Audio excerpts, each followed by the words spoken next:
नमस्कार प्रिय दर्शकों, हाजिर हूं मैं शुक्र राशि परिवर्तन प्रभाव को लेकर 18 अक्टूबर 2022 प्रातः 5:01 पर आकर्षण, दाम्पत्य, सुख, सौंदर्य, ऐश्वर्य, वैभव, कला, संगीत के प्रतिनिधि ग्रह शुक्र अपनी वर्तमान नीच राशि कन्या राशि को छोड़कर अपनी मूल त्रिकोण राशि तुला राशि में प्रवेश करने जा रहे हैं। तुला राशि में शुक्र का यह गोचर 11 नवंबर 2022 तक जारी रहेगा और इसके पश्चात शुक्र वृश्चिक राशि में प्रवेश कर जाएंगे। प्रिय दर्शकों, कल आपने सूर्य के गोचर को सुना था। सूर्य के गोचर की जब मैंने चर्चा आप सबके सम्मुख की थी तो मैं लगभग 5 राशियों को छोड़कर सबके लिए शुक्र सूर्य के गोचर को मैंने बहुत अच्छा नहीं कहा था। अब जरा इस गोचर को समझने का प्रयत्न करिए। इस समय गोचर में जो परिवर्तन चल रहे हैं, सूर्य, शुक्र, बुध, ये सभी ग्रह परिवर्तित होकर के तुला राशि में जा रहे हैं। अब गौर करने वाली बात क्या है कि तुला राशि में वर्तमान में केतु हैं, तो केतु होने का मतलब है कि राहु की दृष्टि हो गई। अब इसके पश्चात शनि की दृष्टि, 10वीं दृष्टि भी इन सभी ग्रहों पर पड़ने वाली है। कहीं ना कहीं इस दृष्टि के कारण गोचर का जो सुप्रभाव उत्पन्न होने वाला था, अच्छा प्रभाव उत्पन्न होने वाला था, उसमें थोड़ी कमी आएगी। अब सूर्य के गोचर को लीजिए तो सूर्य नीच राशि में है, तो वहीं शुक्र अपनी मूल त्रिकोण राशि में जा रहे हैं। तो शुक्र जब अपनी मूल त्रिकोण राशि में बली होकर के बैठेंगे, मालव्य योग का निर्माण करेंगे, तो संभव है कि सूर्य के नीचत्व को भंग करके और अच्छा रिजल्ट लाएं। लेकिन जैसा मैंने कहा कि शनि की दृष्टि से दृष्ट होने के कारण ये सभी ग्रह कहीं ना कहीं अपने प्रभाव में कमी ही करेंगे। फिर भी मेष से लेकर के मीन राशि पर्यंत प्रत्येक राशि के जातकों के लिए यह गोचर कैसा प्रभाव लेकर के आ रहा है, इस पर हम चर्चा करेंगे। मैं बता दूं, यह राशिफल मैं आपको आपके चंद्र राशि के आधार पर बताने जा रहा हूं। एक और बात, प्रिय दर्शकों, संभव है कि आज मैं ज्यादातर राशियों के लिए अच्छा कहूंगा। अब आपके दिमाग में एक प्रश्न खड़ा हो जाएगा कि कल आपने खराब कहा और आज आप अच्छा कह रहे हैं, हम क्या माने। ज्यादातर लोगों के मन में ये प्रश्न होगा और संभव है कि जो लोग ये लाइन नहीं सुनेंगे वो कमेंट में जाकर के पूछेंगे कि हम इसे अच्छा माने या खराब, क्योंकि आपने कल खराब कहा था, आज अच्छा कह रहे हैं। अगर अलग अलग गोचर की, जैसा कि मैं चर्चा कर रहा हूं, तो अलग अलग गोचर की जब हम चर्चा करेंगे तो जाहिर सी बात है जो खराब प्रभाव देता दिखाई पड़ रहा है, जो ग्रह नीच राशि में, उसके लिए हम नीच प्रभाव ही बताएंगे।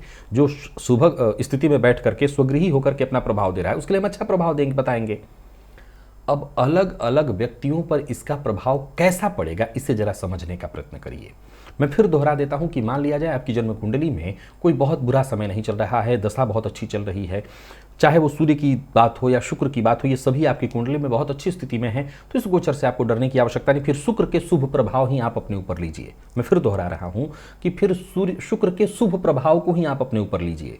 परंतु मान लीजिए आपकी जन्म कुंडली में कोई बुरी दशा चल रही है, जैसे मारक इत्यादि की दशा चल रही है, शुक्र और सूर्य ये दोनों ग्रह कोई बहुत शुभ स्थिति में आपकी कुंडली में गोचर नहीं स्थिति में नहीं है, तब फिर यह गोचर आपके लिए परेशानी वाला होगा। अगर मैं शुभ प्रभाव ही बताऊंगा तब भी आपको कहीं ना कहीं उसका कमजोर प्रभाव ही मिलेगा, अच्छा प्रभाव नहीं मिलेगा। अब यहाँ एक और बात समझ लीजिए कि मान लिया जाए आपकी जन्म कुंडली में ग्रह स्थिति बहुत अच्छी चल रही है, परंतु आपकी कुंडली में दशा बहुत अच्छी चल रही है, परंतु जिस ग्रह की चर्चा हो रही है ये ग्रह कमजोर अवस्था में है, तब आप इसे 50-50 में लेकर के चलिएगा, ना अच्छा ना खराब। यानी सूर्य के चलते जो खराबी उत्पन्न होने वाली थी, शुक्र उसकी खराबी की भरपाई कर देंगे। मैं फिर से दोहरा देता हूं अपनी बात को कि शनि की दृष्टि से दृष्ट होने के चलते शुक्र के भी शुभत्व में कमी आएगी, लेकिन फिर भी आपकी रक्षा होगी। चलते हैं राशिफल की ओर और राशियों के क्रम में पहली राशि मेष की चर्चा करेंगे। देखिए, कल आपके लिए जब मैंने सूर्य की चर्चा की थी तो मैंने बिल्कुल ठीक नहीं कहा था। अब गौर करिए कि शुक्र आपकी राशि से सप्तम में गोचर करेंगे और आपके लिए मालव्य योग का निर्माण करेंगे। मालव्य योग एकदम उच्च कोटि का योग है।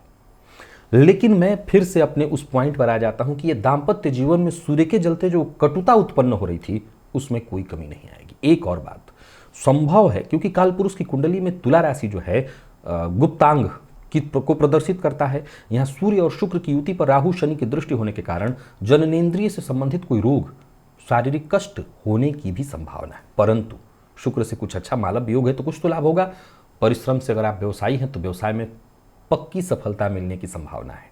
स्त्री से घोर विरोध, स्त्री के विरोध का सामना, स्त्री पुरुष दोनों के लिए, गोचर में कोई भेद नहीं, स्त्री के घोर विरोध का सामना आपको करना पड़ सकता है।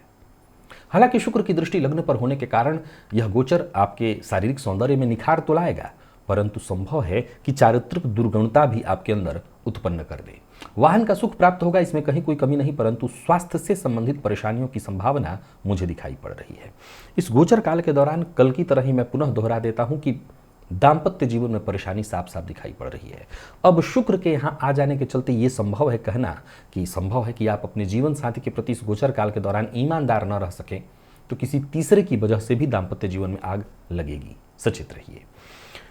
तो कुल मिलाकर के यह गोचर अब आपके लिए 50-50 जैसा हो जाएगा। अब बाकी जब हम बुध की चर्चा करेंगे तो समझेंगे कि बुध इसमें कितना अंतर ले आ सकते हैं। शुक्र के इस गोचर को और ठीक करने के लिए 2 बातें याद रखिए। स्त्री जाति का विशेष रूप से सम्मान करिए, माँ भगवती जगत जननी जगदम्बा की आराधना करिए, देवी के मंदिर में जाइए, देवी को लाल पुष्प विशेषकर गुलाब का पुष्प अर्पित करिए, तो यह गोचर कहीं ना कहीं आपके लिए शुभ होगा और अच्छा प्रभाव देगा। वृषभ के लिए सूर्य के गोचर को मैंने अच्छा कहा था और शुक्र के गोचर से स्थिति को मैं और अच्छा ही कहूँगा। यह गोचर आपके लिए श्रेष्ठ परिणाम उत्पन्न करने वाला है, आपको इससे लाभ मिलेगा, मित्रों से, भाई बंधुओं से आपको सहयोग मिलेगा, शत्रुओं से आपको कोई नुकसान नहीं होने वाला है, धन लाभ की प्रबल संभावना है, विदेश गमन के लिए प्रयत्नशील है तो वो भी आपका काम बनता दिखाई पड़ रहा है।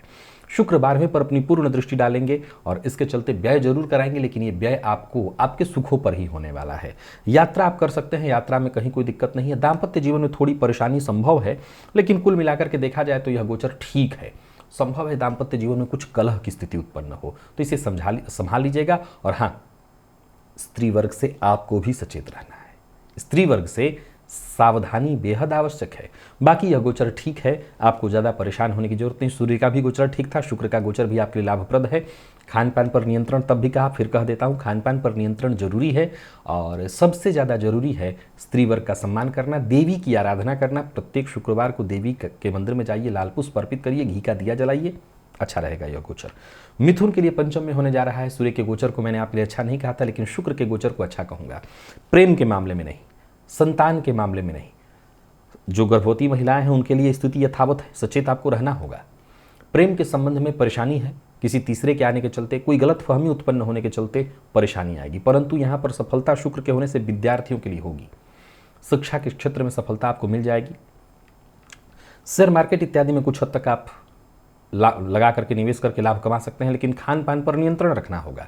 जैसे मैंने कहा, पित्त जन्य रोग की संभावना है सूर्य के गोचर में, शुक्र के चलते भी यही कहूंगा, खान पान पर नियंत्रण नहीं रखेंगे तो शुक्र जो पंचम में गोचर करें स्वगृही, पेट का भाव है पंचम, तो अच्छे चीज़ों में दिलचस्पी भी बढ़ेगी और आप खाएंगे भी, मिलेगा भी, फलतः स्वास्थ्य में परेशानी आएगी। सूर्य के कारण धन में कमी दिखा रहा था, परंतु धन धान्य को लेकर के जो चिंता थी वो चिंता में कमी आएगी। अब यहाँ पर जवाब जो आएगा वो 50-50 का हो रहा है। फिर से बता दूं, विद्यार्थियों के लिए बढ़िया है, आपके लिए यह समय बढ़िया है, पदमान सम्मान में वृद्धि ही होगी, लेकिन दाम्पत्य जीवन में छोटी मोटी परेशानी दिखाई पड़ रही है। जीवन साथी की बातों को मानिए, उनके प्रति ईमानदार रहिए, तो यह गोचर दाम्पत्य जीवन के लिए ठीक हो जाएगा। बाकी कुल मिलाकर के मिथुन राशि के जातकों को सूर्य के चलते जो परेशानी उत्पन्न हो रही थी उसमें बहुत हद तक शुक्र कमी लाएंगे और दाम्पत्य जीवन की कटुता पर नियंत्रण किया जा सकता है। यदि आप प्रयत्न करें तो उसमें आप नियंत्रण ला सकते हैं। बाकी अगर देखा जाए तो शुक्र आपके लिए पंचमेश और द्वादशेश होकर के संतान भाव में गोचर करेंगे। अगर आप विद्यार्थी हैं और शिक्षा के लिए विदेश गमन करने की सोच रहे हैं तो यह गोचर बहुत बढ़िया है। विदेशी धरती से लाभ कमाने के लिए मिथुन राशि के जितने जातक हैं उनके लिए यह गोचर बढ़िया है। देवी की आराधना, देवी के मंदिर में जाकर के घी का दिया जलाना, देवी को लाल पुष्प अर्पित करना, इससे यह गोचर फायदेमंद सिद्ध होगा। अब देखिए, कर्क के लिए यह गोचर मालव्य योग का निर्माण कर रहा है। अब मालव्य योग के निर्माण से आपको फायदा तो होना चाहिए, लेकिन मैंने कल सूर्य के गोचर को आपके लिए बिल्कुल ठीक नहीं कहा था। इस गोचर के बारे में अगर मैंने कहा था कि परिवार में गृह कलह की स्थिति दिखाई पड़ रही, इस बात पर मैं अभी भी अडिग हूं। गृह कलह की स्थिति तो होगी, लेकिन शुक्र के चतुर्थ में गोचर करने के कारण सुखों में वृद्धि भी होगी। जरा गौर से समझिए, इस बात को मैं एक्सप्लेन कर देता हूं, समझ लीजिए कि आपके घर में कोई मांगलिक कृत्य हो रहा है। पति का कहना है कि ऐसे नहीं ऐसे करो और पत्नी का कहना है ऐसे नहीं ऐसे करो, तो मांगलिक कृत्य तो हुए, परंतु दोनों के विचार में वैमनस्य मतभेद होने के कारण कलह की स्थिति होगी। यानी शुक्र के गोचर से सुख की स्थिति तो उत्पन्न होगी, लेकिन कारण कोई ना कोई मतभेद इत्यादि का बनेगा। सूर्य राजनीतिज्ञों के लिए मैंने कहा था कि समाज में मान सम्मान छवि हानि हो सकती है। बिल्कुल इस बात को पुनः दोहरा देता हूं कि जितने भी राजनीतिज्ञ हैं, स्त्री या पुरुष, आपको स्त्री वर्ग से बेहद सचेत रहना होगा। शत्रु जो भी आपके होंगे वो आपके ऊपर हावी होने का प्रयत्न करेंगे, हालांकि आपकी अंत में विजय होगी। तो कुल मिलाकर के देखा जाए तो आपको आपके अपनों से सहयोग मिलेगा। दशम पर शुक्र की दृष्टि सूर्य के साथ होने के कारण कहीं ना कहीं राजकीय कोष से भी आपको धन प्राप्त होने वाला है। सामाजिक कार्यों में अगर आप सामाजिक कार्य करता है तो कहना नहीं, बाकी के ऐसे सभी मैं कर्क राशि के जातकों के लिए कहना चाहता हूं कि सामाजिक कार्यों में आपकी रुचि बढ़ेगी। पिता के व्यवसाय में आपका मन लगेगा या पिता के व्यवसाय में आप शरीक हो सकते हैं। स्वास्थ्य को लेकर के जरा सचेत रहना होगा। बाकी कुल मिलाकर के देखा जाए तो यह गोचर आपके लिए 50-50 की स्थिति उत्पन्न करेगा, मालव्य योग होने के बाद भी, क्योंकि शुक्र पर भी शनि की दृष्टि है, तो मालव्य योग होने के बाद भी ये 50-50 ही है, बहुत श्रेष्ठ नहीं कह सकता। आपके लिए भी सेम उपाय, देवी के मंदिर में जाइए, देवी की आराधना करिए, घी का दिया उनके सम्मुख जलाइए, फायदा होगा। सिंह के लिए अब इस गोचर को जरा समझा जाए तो यह गोचर तृतीय में है। मैंने पहले भी अच्छा कहा था, फिर से आपके लिए अच्छा कह देता हूं। परिणाम आपके लिए बेहद खास है, बहुत अच्छा है। इस अवधि के दौरान आपको आपके मित्रों में वृद्धि होगी। जो मैंने सूर्य के गोचर के कारण संबंधों में परेशानी, विशेष करके भाई बहनों के साथ इत्यादि बताया था, उसमें बहुत हद तक कमी आएगी। पराक्रम में आपकी वृद्धि तो हो ही रही थी, वो होगी। संचित धन में वृद्धि दिखाई पड़ रहा है। भोग विलास की सामग्रियों में वृद्धि, जैसा मैंने कहा था भाई बहन के साथ संबंधों में परेशानी संभव है किया है, लेकिन फिर भी उनका सहयोग प्राप्त होगा और आपके सहयोग से उनको फायदा मिलेगा। विद्यार्थियों को विद्या के क्षेत्र में सफलता मिलने वाली है। भाग्य पर पूर्ण दृष्टि होने के कारण शुक्र के भाग्य में भी कहीं ना कहीं आपकी वृद्धि ही दिखाई पड़ रही। भाग्य का सुख प्राप्त होगा। प्रत्येक कार्य आप परिश्रम से करिए, आपको सफलता अवश्य मिलेगी। यानी आपको कर्मठ होना पड़ेगा, बाकी सफलता मिल जाएगी। धर्म में रुचि बढ़ाइएगा। धार्मिक कृत्यों पर जितना हो सके समय लगाइएगा। धार्मिक यात्रा करना भी आपके लिए बढ़िया होगा। विदेश से जुड़ करके अगर काम करें तो वहां से भी आपको फायदा मिलेगा। आय में वृद्धि होगी। संतान सुख में भी वृद्धि दिखाई पड़ रही है। यानी कुल मिलाकर के देखा जाए तो सिंह राशि के जातकों के लिए गोचर ठीक है। भगवती की आराधना करिए, लाल पुष्प भगवती को अर्पित करिए, उनके सम्मुख घी का दिया जलाइए, श्री सूक्त का पाठ करिए, यह गोचर और उत्तम होगा। और बात यदि हम कन्या की करें तो देखिए यह गोचर आपकी राशि से द्वितीय में होने जा रहा है। सूर्य के गोचर को आप सुन चुके हैं। सूर्य के गोचर को मैंने आपके लिए बहुत अच्छा नहीं कहा था क्योंकि वो धनहानि कराने वाले थे। अब जरा गौर करिए कि शुक्र स्वगृही धन भाव में गोचर करेंगे। अब इसी विषय को जरा समझने का प्रयत्न करना है। एक तरफ तो मैंने कहा धनहानि की संभावना, और दूसरी तरफ देखा जाए तो आपके लिए महाधनी योग की स्थिति शुक्र उत्पन्न करेंगे। अब दोनों में से हम किसके साथ जाए, धनहानि होगी या महाधनी योग? तो इसका जवाब है 50-50। धन आएगा, धन होगा भी, धन के कारण कोई काम नहीं रुकेगा। हाँ, संभव है कि सब चक्रों में धन निकल जाए, खर्च हो जाए, परंतु इतना धन आपके पास पर्याप्त होगा कि आर्थिक संकट आपके सम्मुख उपस्थित नहीं हो सकेगी। वाणी पर फिर भी नियंत्रण रखने की सलाह देता हूं। यात्रा कर सकते हैं। परिवार में संभव है कोई मांगलिक कृत्य ही हो जाए जिसके चलते धन खर्च हो। भोजन पर जरा नियंत्रण रखिएगा क्योंकि भोजन में विशेष रुचि उत्पन्न होगी। अब खान पान पर जैसा मैंने कहा था मद्यपान इत्यादि से दूरी रखना है तो बिल्कुल ही रखना होगा। भूमि, वाहन, मकान इत्यादि का सुख आपको प्राप्त होगा, परंतु शारीरिक कष्ट हो सकता है वही खान पान पर नियंत्रण न रखने के कारण। और अष्टम पर दृष्टि होने के कारण स्वास्थ्य पर विशेष रूप से ध्यान रखना है। वैसे कहीं ना कहीं मैं समझता हूं कि यह गोचर आपके लिए सहयोग तो उत्पन्न करने वाला होगा ही होगा। विशेष करके जो सूर्य से संबंधित परेशानी उत्पन्न हो रही थी उससे आपको सुरक्षा मिलेगी। तो खान पान पर नियंत्रण और जितना हो सके चरित्र पर नियंत्रण, बाकी यह गोचर ठीक होगा। सूर्य जनित जो परेशानी उत्पन्न हो रही थी उसमें आपके लिए सुरक्षा का कारण बनेगा। मां भगवती जगदम्बा की आराधना करिए, लक्ष्मी की आराधना करिए, उनके सम्मुख घी का दिया जलाइए, श्री सूक्त का पाठ करिए, लाल पुष्प अर्पित करिए तो और ज़्यादा यह गोचर अच्छा हो जाएगा। तुला के लिए अब जरा गौर करिए कि सूर्य के गोचर को मैंने बिल्कुल ठीक नहीं कहा था, परंतु आपके लिए मालव्य की स्थिति उत्पन्न होगी। तो मालव्य की स्थिति के कारण आपको फायदा तो मिलेगा निसंदेह। इस गोचर से अगर आपकी जन्म कुंडली में कोई बुरा वक्त नहीं चल रहा तो फिर यह 50-50 हो जाएगा और आपको कहीं ना कहीं भोग की प्राप्ति होगी। अपने शारीरिक सौंदर्य पर आप विशेष रूप से ध्यान रखेंगे। विदेश गमन के लिए प्रयत्नशील हैं तो सफलता आपको मिल सकती है। पराक्रम में वृद्धि, मित्रों का सहयोग आपको प्राप्त होगा। लाभ में वृद्धि, अब जरा गौर करिएगा, आपको अब यहां सचेत होकर समझना है। चूंकि सूर्य और शुक्र पर की युति पर बुध भी आने वाले हैं, शनि और राहु की दृष्टि है, लेकिन सूर्य नीच राशि में लाभपति बनकर के आपके लिए बैठे हैं, तो परेशानी उत्पन्न कर रहे थे। शुक्र के आगमन के चलते उनका निचत्व भंग होगा, सो लाभ में आर्थिक दृष्टिकोण से कोई कमी नहीं होगी।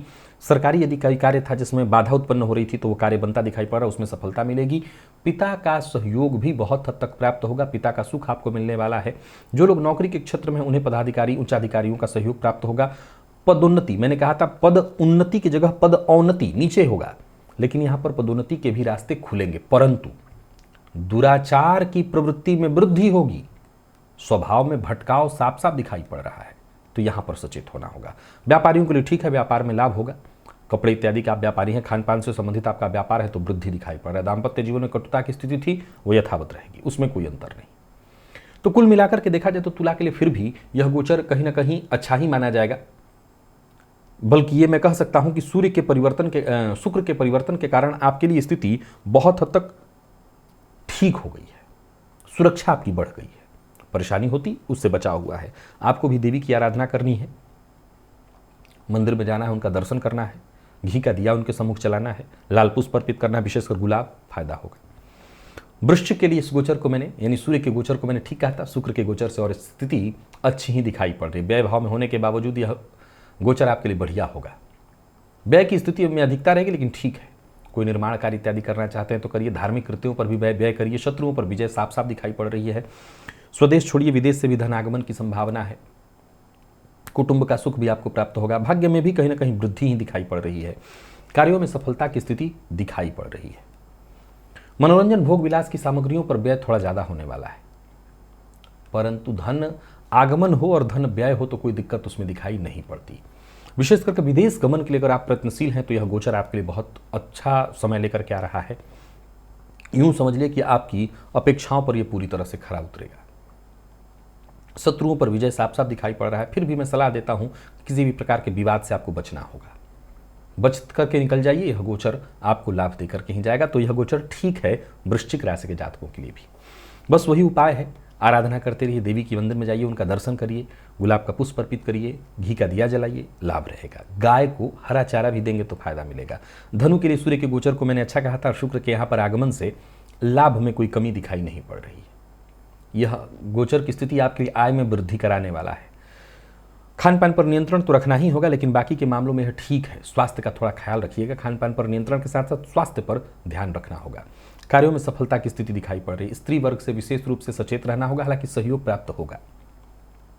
दाम्पत्य जीवन में थोड़ी परेशानी की स्थिति उत्पन्न हो सकती है, फिर भी मन प्रसन्न रहने वाला है। पंचम भाव पर पूर्ण दृष्टि के कारण प्रेम संबंध में जो बाधा परेशानी मैंने बताई थी वो रहेगा तो यथावत, लेकिन अगर आप प्रेम संबंध में हैं तो प्रेमी का साथ भी आपको मिलेगा। प्रेम संबंध विच्छेद जो हो सकता था वो शुक्र बचा लेंगे। विद्यार्थियों को शिक्षा के क्षेत्र में जबरदस्त सफलता मिलती दिखाई पड़ रही है। विशेष करके गीत संगीत के क्षेत्र से जुड़े हुए हैं तो यह गोचर उत्तम है। गायन के क्षेत्र से जुड़े हुए हैं तो समाज में मान सम्मान आपका बढ़ेगा। संतान पक्ष से थोड़ी चिंता रहेगी, उसके लिए अनुकूल तो नहीं है। संतान से वैचारिक मतभेद की भी संभावना है, तो यहाँ पर सचेत रहना होगा। लेकिन कुल मिलाकर के देखा जाए तो धनु के लिए गोचर ठीक है। बस उपाय के तौर पर देवी की आराधना, देवी के मंदिर में जाना, उनका दर्शन करना, उनके सम्मुख घी का दिया जलाना, गाय को हरा चारा देना, यह आपके लिए अच्छा होगा। मकर के लिए सूर्य का गोचर आप जानते हैं ठीक नहीं था, लेकिन अगर देखें तो शुक्र मालव्य योग का निर्माण करेंगे। अब मालव्य योग कोई सामान्य योग नहीं है, फलतः ठीक ठीक, मैं बहुत अच्छा नहीं कहूँगा, क्योंकि शुक्र को दशम में कोई कारक ग्रह नहीं माना गया। क्यों? क्योंकि चतुर्थ में दिग्बली होते हैं, तो दशम में तो दिग्बल से सर्वथा विहीन हो जाएंगे। है मालव्य योग, अगर कोई दुर्योग नहीं होता, पाप ग्रह की दृष्टि नहीं होती, तब तो ये मालव्य योग अत्यंत श्रेष्ठ। लेकिन कहीं ना कहीं राहु की दृष्टि, इसके बाद शनि की दृष्टि, परिणाम स्वरूप हर क्षेत्र में परेशानी, विरोध का सामना करना पड़ेगा। पर फिर भी आपको लाभ मालव्य के चलते 50-50 में कहूंगा मिल जाएगा। जीवन में ऐसे लोगों का हस्तक्षेप बढ़ सकता है, या तो जिनको आप बहुत पसंद न करते हो, या आप नहीं चाहते कि उधर से हस्तक्षेप हो, लेकिन उनका हस्तक्षेप बढ़ेगा। दाम्पत्य जीवन में भी कटुता की स्थिति दिखाई पड़ रही, पर फिर भी नौकरी के क्षेत्र में आपको प्रयत्न करने से सफलता मिलेगी। व्यवसायियों के लिए भी ठीक ठाक कहूंगा, बहुत अच्छा नहीं। व्यय की स्थिति बनी रहेगी। शारीरिक कष्ट साफ साफ दिखाई पड़ रहा है। मन में अशांति रहेगी। भूमि आदि का सुख प्राप्त होगा, पर समाज में स्त्री वर्ग का सामना करना होगा आपको। स्त्री वर्ग के विरोध का सामना आपको करना पड़ सकता है। यहां पर मनोबल आपका टूटेगा, तो सचेत रह करके आगे बढ़ेंगे तो यह गोचर ठीक होगा। गाय को हरा चारा दीजिएगा। स्त्री वर्ग का विशेष रूप से सम्मान करिएगा। जीवन साथी का सम्मान करिए। स्त्री जाति में सबसे पहले जीवन साथी आती है, तो जीवन साथी का सम्मान करिए। और स्त्री पुरुष दोनों के लिए कहना चाहता हूँ, स्त्री वर्ग का सम्मान करिए। स्त्री सूक्त का पाठ करिए घी का दिया जला करके, तो बहुत हद तक स्थिति ठीक होगी। अब देखिए, कुंभ के लिए यह गोचर नवम में होने जा रहा है। सूर्य के गोचर को मैंने कोई बहुत अच्छा तो नहीं कहा था, शुक्र के गोचर को मैं ठीक ठीक कहूंगा। मैंने 50-50 की स्थिति आपके लिए बनने जा रही है। भाग्य का कुछ हद तक साथ मिलेगा, कार्यों में आपके कहीं ना कहीं सफलता भी मिलेगी। सरकारी क्षेत्र से आपको जो लाभ मिलना चाहिए था वो नहीं मिल पाएगा, परंतु धार्मिक कृत्यों में आपकी विशेष रुचि उत्पन्न होगी, धर्म में आस्था आपकी बढ़ेगी। कहीं भी किसी भी फील्ड में प्रतिद्वंदिता में पड़ने की आवश्यकता नहीं। प्रतिद्वंदिता की जगह मेहनत करिए, काम करिए, आगे बढ़िए। पदोन्नति का रास्ता बनाना होगा। शत्रु वर्ग आपसे पराजित होंगे, इसमें कहीं कोई दो मत नहीं है। सुख में कोई कमी तो वैसे नहीं दिखाई पड़ रही, पर फिर भी पिता के स्वास्थ्य का ख्याल तो रखना ही होगा। तृतीय पर पूर्ण दृष्टि होने के कारण कहीं ना कहीं आपके पराक्रम में वृद्धि होगी। और स्त्री वर्ग का सम्मान करिए तो संभव है कि स्त्री के सहयोग से ही आपका कोई बड़ा कार्य भी बन जाए।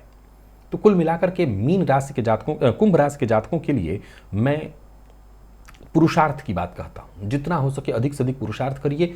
पुरुषार्थ से ही आपको सफलता होगी, मिलेगी। पुरुषार्थ से ही आपके लिए गोचर ठीक हो सकेगा। आप पुरुषार्थ से ही आप इस गोचर का लाभ उठा सकेंगे। देवी का की आराधना, घी का दिया उनके सम्मुख जलाना और गाय को हरा चारा देना, यही उपाय है। ये उपाय करके आप इस गोचर का लाभ उठाइए। मीन के लिए मैंने सूर्य के गोचर को ठीक कहा था, लेकिन शुक्र के गोचर से आपके स्वास्थ्य पर असर दिखाई पड़ रहा है। यदि आप किडनी इत्यादि की परेशानियों से ग्रसित है तो परेशानी बढ़ेगी। आपको मधुमेह और ब्लड प्रेशर की शिकायत रही है तो आपके स्वास्थ्य में परेशानी आएगी। परंतु यदि आप रिसर्च फील्ड के विद्यार्थी हैं तो यह गोचर बहुत अच्छा होगा। संचित धन में वृद्धि में कहीं कोई कमी नहीं है। परिवार के मध्य यदि सूर्य की दृष्टि के कारण कुटुंब के मध्य कोई कटुता या मतभेद की स्थिति उत्पन्न हो रही थी तो उसमें कमी आएगी। पर स्वास्थ्य में कोई कमी नहीं, स्वास्थ्य में परेशानी रहेगी, ये ध्यान रखिएगा। मधुमेह के रोगी तो बेहद सचेत रहें, खान पान पर नियंत्रण रखें और भोग विलास पर एकदम ब्रेक लगा दें, तो जाकर के कुछ हद तक आपको लाभ मिलेगा। वैसे सरकारी क्षेत्र से, राजकीय क्षेत्र से आपको लाभ मिलता रहने वाला है। व्यवसायियों को व्यवसाय में भी कहीं ना कहीं धन लाभ होगा, इसमें कहीं कोई अंतर नहीं आएगा।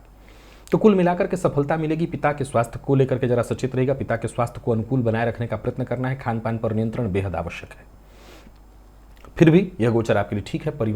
परिवार का सुख सहयोग आपको प्राप्त होगा। गाय को हरा चारा दीजिए और माँ लक्ष्मी के सम्मुख घी का दिया जलाइए, तो यह गोचर आपके लिए और ज़्यादा उत्तम हो सकेगा। प्रिय दर्शकों, आपने 2 गोचर सुने। तुला राशि में सूर्य के गोचर को सुना, जो कि मैंने बहुत से राशियों के लिए ठीक नहीं कहा था। शुक्र के गोचर को मैंने बहुत सी राशियों के लिए ठीक कहा, लेकिन जिन राशियों के लिए सूर्य का गोचर ठीक हुआ था उनके लिए शुक्र का गोचर भी ठीक होने के चलते उनके लिए तो यह बात तय हुआ कि यह गोचर आपके लिए बहुत अच्छा होने जा रहा है। अब आने वाले दिनों में आपको बुध का गोचर सुनना होगा। अब इन तीनों ग्रहों के हम संबंधों को एक बार पुनः मैच करके देखेंगे, यह गोचर आपके लिए किस तरह की स्थिति उत्पन्न कर रहा है। आज के लिए बस इतना ही, इजाजत दीजिए, पुनः मुलाकात होगी। तब तक के लिए नमस्कार।